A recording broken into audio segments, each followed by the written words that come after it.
So anyways, we'll move on to one of the hottest teams in college football now, the Pitt Panthers, who come off a 41-14 victory over the South Florida Bulls this past Saturday, now coming into a bye week and coming up on a tough stretch of games.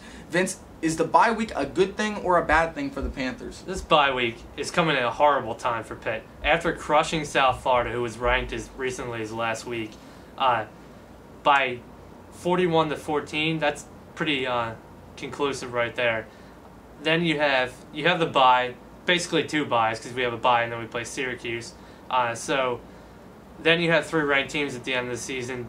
Probably rather play Syracuse this week and then have the bye before the ranked teams so we can prepare much better for those games.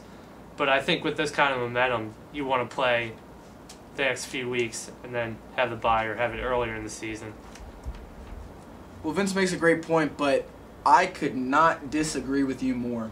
I think that this bye week comes at an absolutely perfect time for the Panthers. Yeah, they're feeling good coming off of a big win, but when you look at the 2 games before, the game against Rutgers and the game against UConn, both games they eked it out, didn't really play up to their best, because this is the first game that Pitt has really put together a full 60 minutes. I think that it's great that they can finally put together that 60 minutes, look at the tape, have 2 weeks to really reflect on this. Now, I would be more worried if they were coming back against a better team. The way that Vince said it, he would rather them come back against a better team. I wouldn't. I want them to ease into Syracuse, be able to win that, or should win that game handily, but obviously we'll see what happens. Give them a nice tune-up, and then they go into the meat of their schedule, at home against Notre Dame, at West Virginia, and then at home against Cincinnati to wrap up the season. But I think this is an absolutely perfect time. They can rest up, really feel good about this win, really, get back, rest all the bumps and bruises and all the wear and tear that's been happening all season, and really get geared up for what is probably the hardest 4 games that they will play. And I know Syracuse is not the hardest team they will play, but when you get into this stretch, they don't want to overlook the Syracuse Orangemen. But I think that it's coming at an absolutely perfect time for the team. I think that you rather have the bye after the Syracuse game because they're not as good of a team, and then if you have more time to prepare for a better team, you're likely to do a little bit better. You might have more time to prepare, but then what are you worried about with the are you just worried about time to prepare? Because it's not going to matter, because even if they do have 2 weeks to prepare against Notre Dame, they only have 1 against West Virginia and 1 against Cincinnati, so it's not going to matter.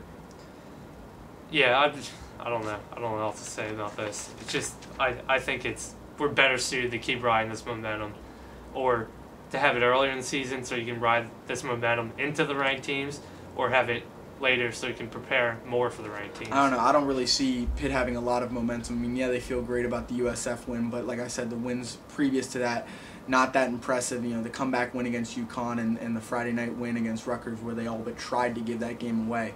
But regardless, we're going to see Pitt back in action in 2 weeks against Syracuse at home. So right now we're going to change to something, again, another new topic, again for 543 for all the MMA fans out there. First, we're going to talk about a little bit about The Ultimate Fighter, which if you are not watching, it's on Spike at 10 o'clock every Wednesday night. A little plug there. But so far this season, the teams are coached by light heavyweights Rashad Evans and Quentin Rampage Jackson. And so far, Rashad Evans has won all 6 of the fights that have occurred between the possible 8 competitors. 2 more fights left. And the question is, Vince, will Team Rampage put one on the board? No, they won't, because Rampage is a terrible coach. He's pretty much like Mike Brown. He just sends his fighters out there and says, okay, fight your match and beat the other guy. He uses some unusual motivation, like saying that that Zach couldn't let someone with titties beat him, which doesn't exactly motivate him. So I don't think Rampage wins any of these preliminary fights.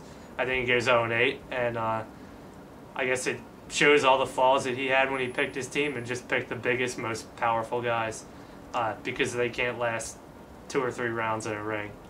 Well, I do agree with you with one thing. Rampage Jackson is absolutely a terrible coach. He's a funny guy. If you do not watch his show, watch this and just listen to this guy talk. He is hilarious. But when you look at his coaching methods, he really doesn't know how to coach. It's almost like he tries to show you and expects you to know what to do, but then can't really do it. Rashad Evans numerous times has gone in to talk to Rampage's fighters after they have lost because Rampage is so mad that he leaves. So I think he's an absolutely terrible coach, which is also shown in Season 7 when he went against Forrest Griffin in the Ultimate Fighter coaching. Forrest Griffin won 6 of the 8 preliminary matches, and that's something you could see again. But I do believe he's going to put one on the board. Some of the fights already could have gone either way. The second fight of the year was between James McSweeney, and I forget the name of the guy on Rampage's team, but that honestly went to a decision. Dana White had even said he thought it was going to be extra time after the 2 rounds. I thought it was going to be extra time after the 2 rounds, but they ended up giving the decision to James McSweeney, which I thought was bogus. I thought that there should have been more. And even if you look at the Kimbo Slice fight with him and Roy Nelson, yeah, Roy Nelson won it, and yeah, he should have won it. But Kimbo, if he doesn't throw that one knee and go down to the ground, then he's at the time dominating Roy Nelson. And plus Roy, it wasn't like he was throwing haymakers and completely TKO'd him. It was just that Kimbo was in the crucifix in a position where he could not get up, and where it didn't allow him to be able to move, and the ref had to call the fight. So those two could have gone either way, but I think that they will win one. He's got 2 of really good fighters left. First of all, Scott Junk, who I think is one of the best fighters in the house. I mean, he's just been absolutely outstanding. Even Rashad has said he thinks that that's Rampage's #1 fighter and probably, you know, a top 6 fighter in the house, and probably more. He just wanted to tell his team that just to give them confidence. But you also look at Marcus Jones, who just has the undeniable power. They've shown clips of him where he's sparring with people who have headgear on, and he's hitting them where he doesn't even think like he's hitting them hard, and they're falling to the ground and having to get like 30 seconds to really regain their composure. So regardless of whether or not Marcus's technique and skill is there, he's so big, he's so long with his hands, you know, he could really knock someone out without even the fight beginning, without even, you know, any technical skill being able to be used. So I really look for Marcus Jones to possibly be a surprise. I look for Scott Junk to win regardless of who he fights. Plus, when you look at the guy Matt Mitrone on Team Rashad, he has been causing problems since day one, told Team Rampage about the matchups that Rashad wanted to have, and then played it off like it wasn't a big deal. He's got a lot of people in the house not very happy with him. And I think that he's just so unfocused, so cluttered, he's not going to be able to win regardless.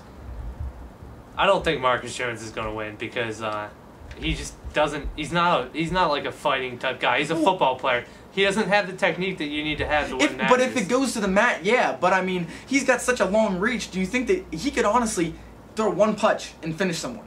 If he gets one punch landed before anything happens in the match, that could be the quickest match ever. Wes Shivers had a huge reach too, and so did D'Amico. But that didn't matter. Not like Marcus Jones. Marcus Jones is the biggest guy there. Okay, we'll see about that. I still don't think he has it to win. Just because you're big doesn't mean you're the best. Well, I don't believe that either, but I think that it's definitely a possibility he'd catch someone with a roundhouse and they won't know what hit him. You could catch anyone at any point, but I still. But not with a power like Marcus Jones. Okay. We'll see.